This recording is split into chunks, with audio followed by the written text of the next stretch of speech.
শেখ হাসিনা ক্ষমতায় থাকতে পূর্বাঞ্চলে তার এবং তার বোনের পরিবারের সদস্যদের জন্য মোট ৬টি ১০ কাঠার প্লট বরাদ্দ নেয় রাজুক থেকে। বিধি অনুযায়ী এসব প্লট পাওয়ার যোগ্য না হলেও ক্ষমতার অপব্যবহার করে এসব প্লট নেওয়া হয় বলে জানান আইনজীবীরা।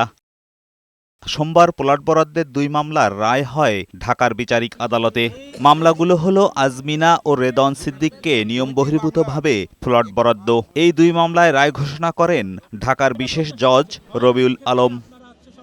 ২ মামলায় শেখ হাসিনার মোট ১০ বছর, টিউলিপ সিদ্দিককে মোট ৪ বছরের কারাদণ্ড দেওয়া হয়। আর এক মামলায় আজমিনা ও রেদওয়ান সিদ্দিককে ৭ বছরের কারাদণ্ড দেয় বিচারক। এছাড়া অন্য আসামিদের ২ মামলায় ১০ বছর করে কারাদণ্ড দেওয়া হয়। শেখ হাসিনা সহ ৫ বছরের সশ্রম কারাদণ্ড, প্রত্যেককে ৫ বছরের সশ্রম কারাদণ্ড, ১ লক্ষ টাকা জরিমানা, অনাদায় ৬ মাসের কারাদণ্ড। এবং অন্য মামলা যেটায় প্রধান আসামি রাদওয়ান মুজিব সিদ্দিক ছিলেন, সেই মামলার রাদওয়ান মুজিব সিদ্দিককে ৭ বছরের সশ্রম কারাদণ্ড, ১ লক্ষ টাকা জরিমানা, অনাদায় ৬ মাসের কারাদণ্ড। দুদকের আইনজীবীরা বলছেন, প্লট টাকা দিয়ে কিনলেও রাজুকের প্লট কেনার ক্ষেত্রে কোনো নিয়ম মানেননি তারা।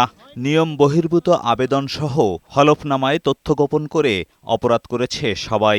মিথ্যা হলফনামা প্রদান করে এই প্লটগুলি হাতিয়ে নিয়েছেন শেখ হাসিনা এবং টিউলিপ সিদ্দিকের সহযোগিতায় এবং সরকারের অন্যান্য কর্মকর্তা এবং রাজুকের কর্মকর্তাদের সহায়তায়।